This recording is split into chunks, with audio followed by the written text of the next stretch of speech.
देखिए जरा आज का पेपर क्या है भाई, मैं डिस्कस कर रहा हूँ। I hope my screen is visible at your and. Please reply. हाँ जी, ओके।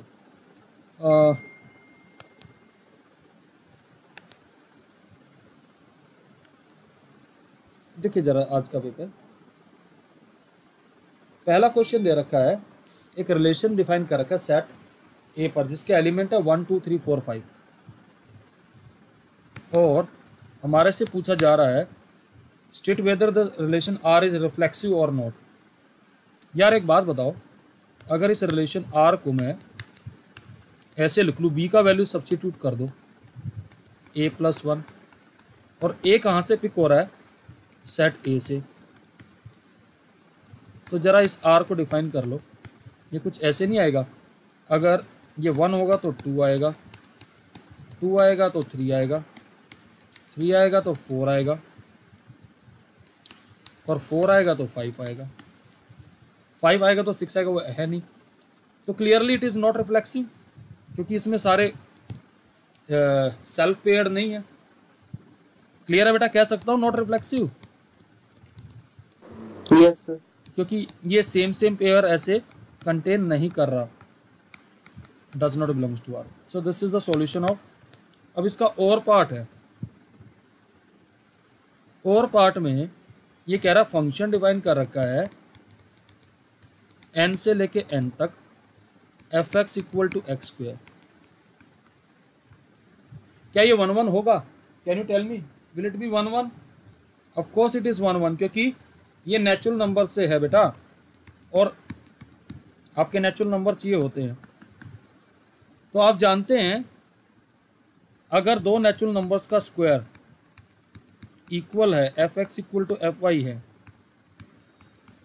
तो ये इंप्लाई करेगा x = y, बिकॉज दो पॉजिटिव नंबर्स का स्क्वायर तभी इक्वल होगा जब वो नंबर इक्वल होंगे। तो f इज 1 1। ये बात क्लियर है भाई? Please tell me. Yes sir. तो इसका स्क्रीनशॉट ले सकते हो। अब क्वेश्चन नंबर 2 में देखो, सेट 1 2 3 पे एक रिलेशन डिफाइन कर रखा है और आपसे पूछ रहा है क्या ये रिलेशन इक्विवेलेंस रिलेशन है। तो चेक करते हैं पहले, क्या ये रिफ्लेक्सिव है? देखो जरा ध्यान से, रिफ्लेक्सिव है क्योंकि सारे सेम पेयर हैं, दिख रहा है। अब हमें चेक करना है क्या ये सिमेट्रिक है। देखो 1 2 है तो 2 1 भी है, तो ठीक है, सिमेट्रिक भी हो गया। क्या ये ट्रांजिटिव है? देखो 1 2 फिर 2 2 1, तो 1 1 भी आ रहा है। Is that okay? तो it is an equivalence relation. Clear है बेटा? R is an equivalence relation. अब थर्ड क्वेश्चन है, ध्यान से देखिए। कहता है if A and B are finite set containing m and n elements, find the number of relation that can be defined from A to B. एक बात बताओ, तो number of element in A cross B कितने आ जाएंगे? mn। तो number of subsets कितने आएंगे इसके? जितने सबसेट्स होंगे उतने रिलेशन होंगे 2⁻mn। So number of relations हो जाएंगे 2⁻mn। क्लियर है बेटा? हाँ जी बोलो। Yes sir. Yes sir. इसी का और पार्ट है, वो थोड़ा सा मिसप्रिंट है, मैं बता रहा हूँ वो क्या है मिसप्रिंटिंग। थोड़ा सा मेरे से क्रॉप करते हुए वो ठीक से क्रॉप नहीं हुआ, मैं लिख के बता रहा हूँ क्या है रिलेशन। इसका और पार्ट में लिख रहा हूँ, थर्ड का और पार्ट।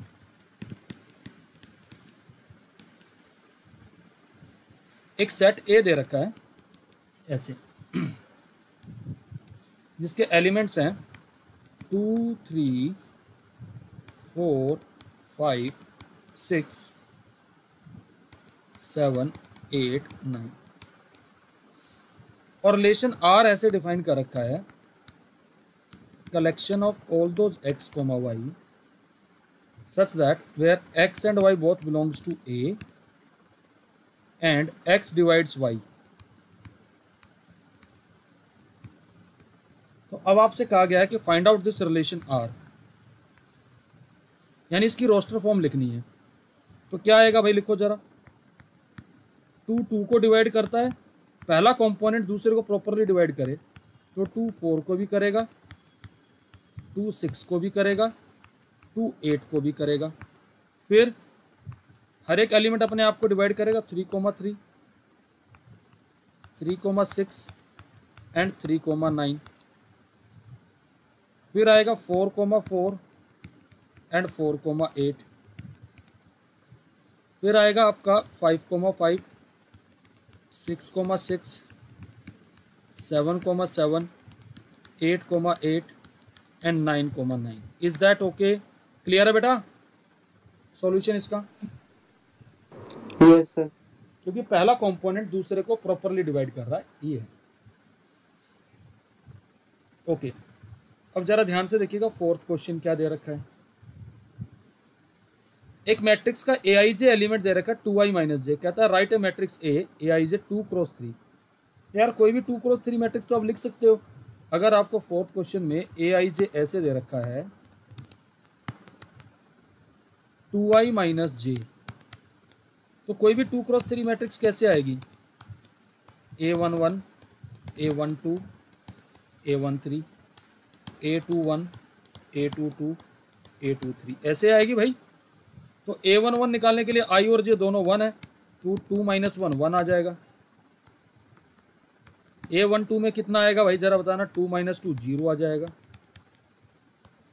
a13 में आ जाएगा 2 माइनस 3 माइनस 1 आ जाएगा। और a21 जब निकालोगे तो 4 माइनस 1 3 आएगा। a22 आ जाएगा 4 माइनस 2 2 आ जाएगा। और a23 आ जाएगा आपका 4 माइनस 3 1 आ जाएगा। वैल्यू सब्स्टिट्यूट कर दो, हो जाएगा।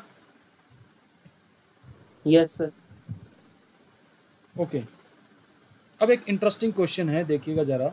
फिफ्थ क्वेश्चन ध्यान से देखिएगा। हमें 3 मैट्रिसेस दे रखी है, matrix A, matrix B, matrix C, और सबके ऑर्डर दे रखे। कहता है then which of the following is possible? कौन सा प्रोडक्ट पॉसिबल है? एक तो जरा ध्यान से देखिए, ए भी पॉसिबल है क्योंकि देखिए ये 3 इसमें कॉमन आ रहा है। एक तो ए भी पॉसिबल है। क्या ए सी पॉसिबल है? नहीं है। क्या बी सी पॉसिबल है? नहीं है। क्या सी ए पॉसिबल है? नहीं है, खाली ए बी पॉसिबल आएगा। Please tell me. और ए बी का ऑर्डर कितना आएगा? 2 क्रॉस 1। क्लियर है बेटा? हाँ जी। Yes sir. Yes sir. अब आप 6th क्वेश्चन देखिए। कहता है मैट्रिक्स ऑफ ऑर्डर 3/3 जिसका डिटर्मिनेंट 5 दे रखा है, तो 2 टाइम्स ऑफ डिटर्मिनेंट ऑफ ए का मतलब है 2 की पावर 3 बार आ जाएगा और डिटर्मिनेंट ऑफ ए, क्योंकि ये स्केलर मल्टीप्लाई है, यानी कि 8 इंटू 5 कितना 40 आंसर आएगा। क्लियर है? Please tell me. हाँ जी, रिप्लाई करो भाई। इज इट ओके और नो? अरे भाई अगर ए कोई n क्रॉस n मैट्रिक्स है तो k times of determinant of A आएगा। तो k कितनी रो है इसमें? n, तो k की power n into determinant of A, ऐसे आएगा।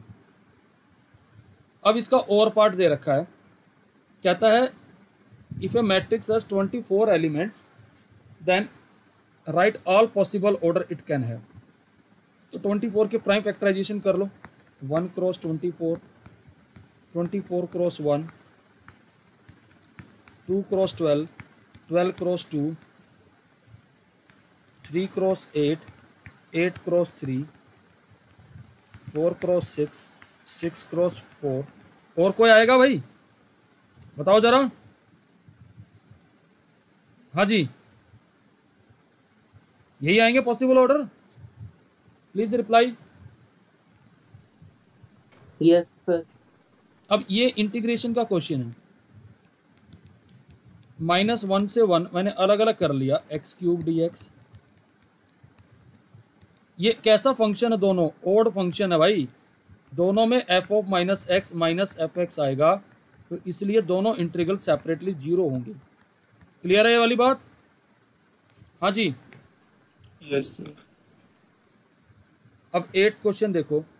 कहता find out the area bounded by the curve y equal to mod x and x equal to 3 and the end coordinate axis in first quadrant. तो देखो जरा इसका figure देखिए कैसे बनेगा।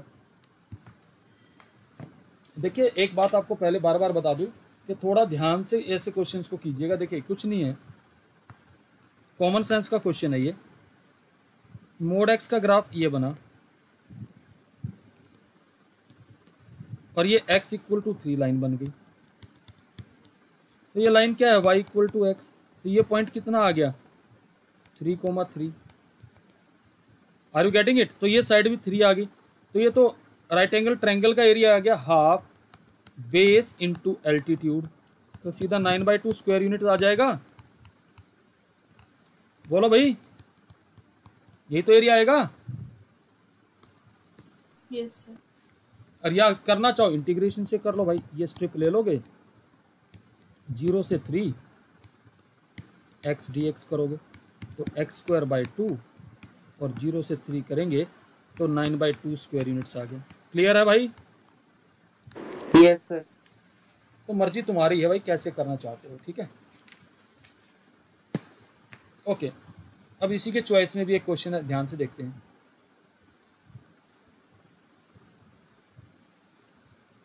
Find the area bounded by the curve x equal to 5 and y equal to -3 in fourth quadrant. समझ में आ रही बात, कौन से क्वाड्रेंट में, फोर्थ क्वाड्रेंट। फिगर देखिए पहले कैसे बनेगी।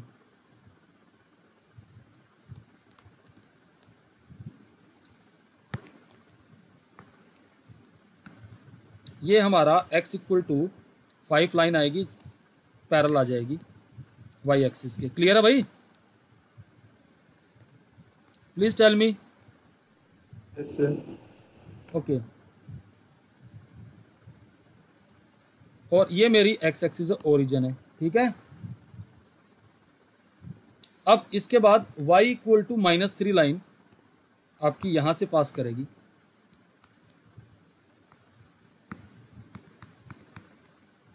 अब एक बात बताइए जरा मुझे, ये डिस्टेंस हमारा कितना है 3, ये कितना है 5।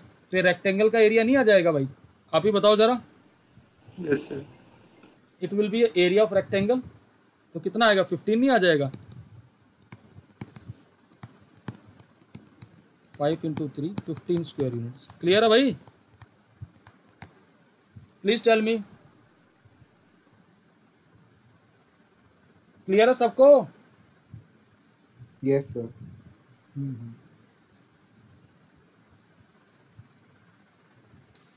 ये 8th क्वेश्चन है। 9th क्वेश्चन देखिए, कहता है what is the order and degree of the differential equation.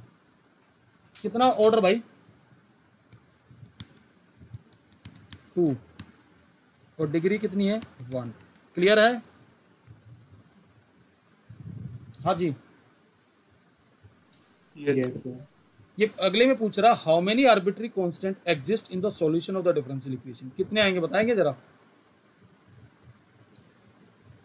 जितना इसका ऑर्डर होगा, हमने क्या बताया था, किसी भी डिफरेंशियल इक्वेशन के सॉल्यूशन में उतने आर्बिट्रेरी कांस्टेंट होते हैं जितना उसका ऑर्डर होता है। जनरल सॉल्यूशन होता है तो आप लिखेंगे since order is 2 so therefore number of arbitrary constant is equals to 2। Arbitrary constant equals to 2। Clear है भाई। रिप्लाई करो भाई। Yes sir. Okay. 10th question कहता है right a unit vector in the direction of this. ये तो बहुत simple है, ए का मैग्नीट्यूड निकालिए। कितना आएगा भाई 4 + 1 + 1 √6 आएगा। तो सीधा इसके मैग्नीट्यूड से डिवाइड कर दीजिए, यानी कि 2i - j + k whole of this divided by 1/√6 ये आ जाएगा। क्लियर है। Yes sir. 11th क्वेश्चन है, कहता है right the equation of straight line in vector form. कि बताया था कैसे लिखते हैं इसको। आप सीधा सीधा लैम्डा ले लिया, any point on the line 2 λ + 2 λ + 1 lambda minus 3। Any point on the line ये होता एक्स आई प्लस वाई जे कैप प्लस जेड के कैप। एक्स वाई जेड की वैल्यू डाल दो भाई और इसके दो हिस्सों में डिवाइड कर लेना, 2i cap plus J cap minus 3k cap plus lambda times of 2i cap plus J cap minus 3k cap. Clear है भाई? हाँ जी, यस सर। ओके।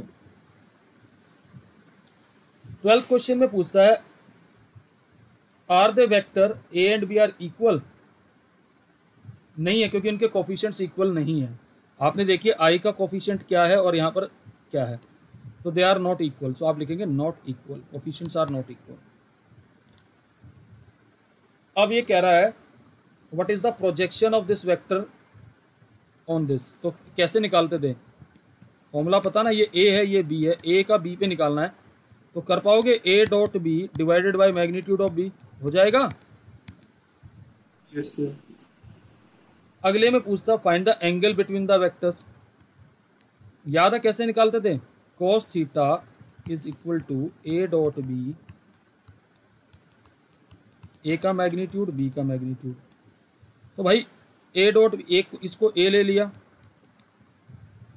इसको बी ले लिया, तो ए डॉट बी कितना आएगा 3 + 4 + 3 बाय अंडर रूट ऑफ 1 + 4 + 9, 9 + 4 + 1। तो कितना आएगा यार ऊपर बताना ज़रा, 10 बाय कितना आ रहा है 14, 5/7। तो theta is cos inverse of 5/7। Clear है भाई? हाँ जी, यस सर। Yes sir. इस वाले क्वेश्चन में ए गिवन बी निकालना, तो क्या होती है probability, A intersection B upon probability of B. बताओ भाई। तो ए इंटरसेक्शन बी की प्रोबेबिलिटी क्या है 4/13, बी का प्रोबेबिलिटी कितना है 9/13। Your answer is 4/9। क्लियर है? हाँ जी। Yes sir. अब ये कहता है if A and B are independent events find probability of B. अगर probability of A union B हमें 0.6 दे रखी है और ए की 0.35, तो कैसे निकालेंगे भाई? पहले आराम से समझना। हम जानते हैं कि probability of A union B किसके बराबर होती है, probability of A plus probability of B minus probability of A intersection B, यही होता है। हाँ जी। Yes sir. अब ए एंड बी इंडिपेंडेंट है तो उस बात का क्या मतलब होता है बताइए ज़रा। तो इसका मतलब हो गया कि probability of A intersection B will be equal to probability of A into probability of B. इसका मतलब ये हो गया, ठीक है? Please reply. Yes sir. तो हमें ए यूनियन बी का प्रोबेबिलिटी कितना दे रखा है, इसमें 0.6 डाल दो। ए का प्रोबेबिलिटी 0.35, बी का हमें निकालना है और ये आ जाएगा probability of A into probability of B. ध्यान से देखिएगा, ये हमारे पास आ गया 0.6, 0.35, यहाँ से प्रोबेबिलिटी ऑफ बी कॉमन ले लिया, 1 माइनस प्रोबेबिलिटी ऑफ ए, वो हमें दे रखा है, बताइए ज़रा। Yes sir. तो 1 माइनस 0.35 कितना आ जाएगा बताओ ज़रा।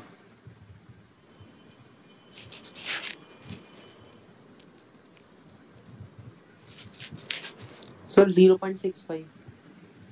0.65। 65।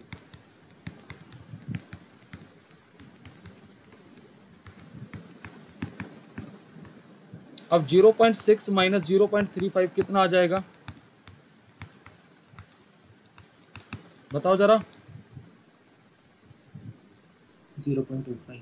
0.25 यानी 0.25 upon 0.65 is the probability of B, that is probability of B will be 5/13. Clear है बेटा?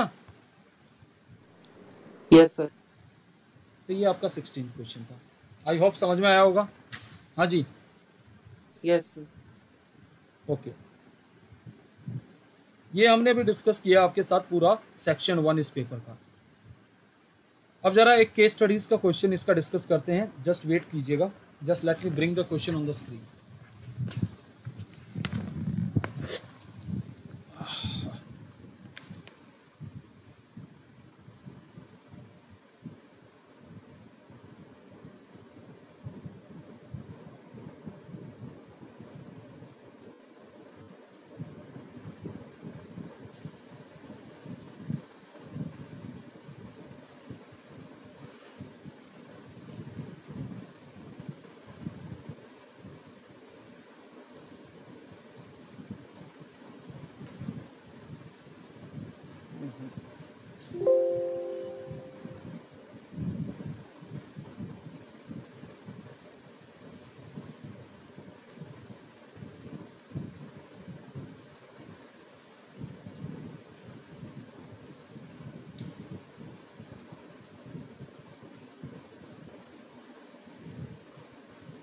ये देखिए आपकी स्क्रीन पे क्वेश्चन आ गया है, ध्यान से देखिएगा।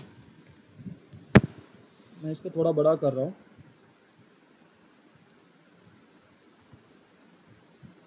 देखिए क्या है क्वेश्चन। देखिए, as shown in the figure given below there is a curve A B, there is a curve A B, ठीक है। उस equation is given by y equal to √5x - 3। कहते हैं cyclist moving along the curve from the point A towards point B.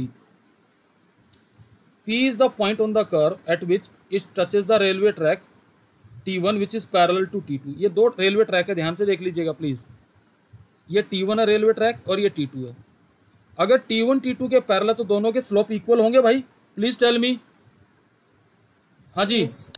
तो पहले में इसने पूछा what is the slope of T1, जो T2 का स्लोप होगा। याद है हम कैसे निकालते थे?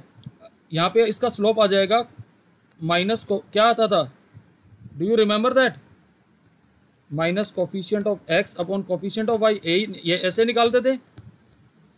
हाँ जी, तो माइनस ऑफ -4 अपॉन 2, तो स्लोप कितना आ गया 2, तो पहले का ऑप्शन आ गया 2। क्लियर है भाई? Yes sir. सर -4 आएगा ना सर? क्यों -4 क्यों आएगा? जो आपने वो -4 लिख दिया ना अंदर। अच्छा हाँ सॉरी, हाँ -2 आएगा, सॉरी मैंने -2 आएगा, ठीक है। -2 पहला ऑप्शन आएगा। अब अगला है abscissa of the point P on the track T1। Abscissa का मतलब क्या हुआ आप ही बताओ जरा। x कोऑर्डिनेट और P क्या है यहाँ पे, यानी कि यानी पॉइंट ऑफ कांटेक्ट का x0 कोऑर्डिनेट पूछा है वो। Are you getting it? Please tell me. तो मैं कैसे निकालूंगा इसको? निकालने का तरीका क्या है, यानी कि ये जो टेंजेंट T1 है इसका स्लोप कर्व को डिफरेंशिएट करके मिलेगा, यानी कि dy/dx must be equal to कितना, -2 लिखोगे। हाँ जी, yes sir. Will be equal to -2। ध्यान से देखिएगा, तो इसको डिफरेंशिएट करो, कितना आएगा 1/2 √5x - 3/5 equal to -2। Is that okay? बोलो भाई।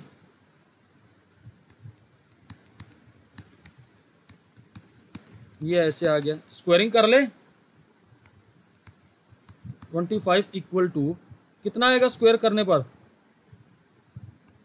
16 × 5x - 3, तो 25 ये आ जाएगा 80x - 48, ये इधर आ जाएगा 73/80 इज द x कोऑर्डिनेट। कहीं ऑप्शन है क्या? सर ये सर स्लोप 2 आना चाहिए आएगा थोड़ा। ना?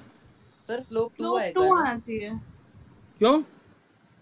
सर कोफिशिएंट ऑफ x तो 4 है ना।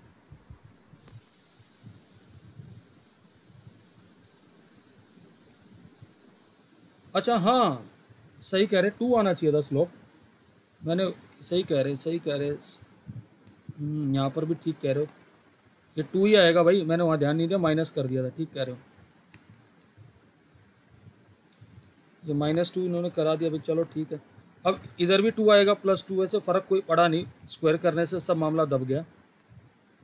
चलिए, तो हमारा ए ऑप्शन आ जाएगा। क्लियर है ये वाली बात? हाँ जी। यस।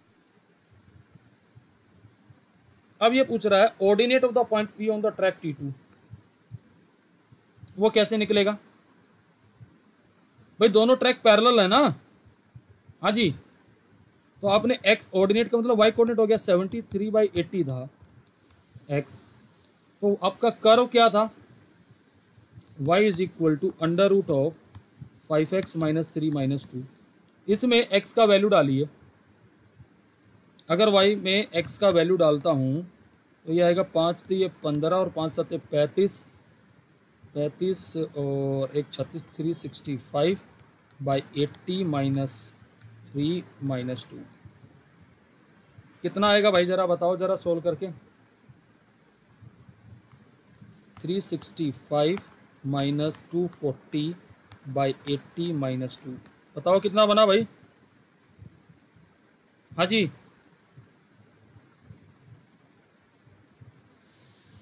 Please reply. सर 125/80।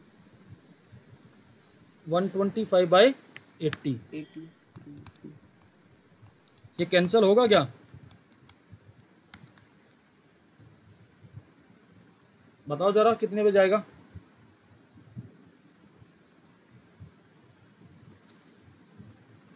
16 और ये 25, तो ये आएगा 5/4 - 2, तो माइनस कितना आ जाएगा? 3/4। क्लियर है भाई?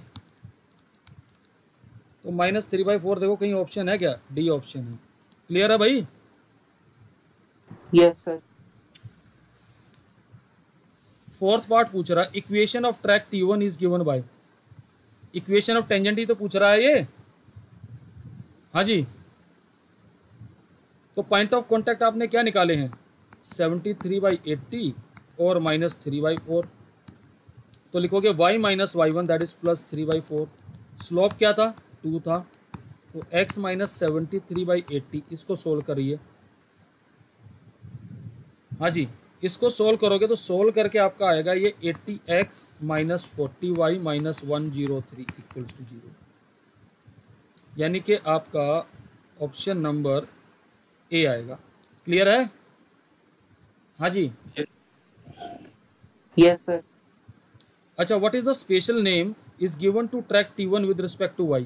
क्या कहेंगे बताओ जरा इसको। ऑप्शन दे रखे, tangent line to the curve, normal to the curve, orthogonal to the curve और नन ऑफ दिस। बताओ जरा। Tangent line to the curve. Yes, tangent line to the curve. तो ये जो क्वेश्चन था ये AOD से हमने बना रखा है, और ये स्पेशली क्वेश्चन डिजाइन किस पे था? हमारा टेंजेंट एंड नॉर्मल पे। समझ में आया सबको भाई? हाँ जी। Yes sir. तो आज के लिए इतना ही रखो, नेक्स्ट क्लास में फिर कंटिन्यू करेंगे इसका अगला केस स्टडीज का पार्ट और पूरा पेपर डिस्कस करेंगे। ठीक है? देखिए एक बात आपको बता रहा हूँ, सुनिए। अगर ये पेपर डिस्कशन को अगर आप सीरियसली नहीं लेंगे ना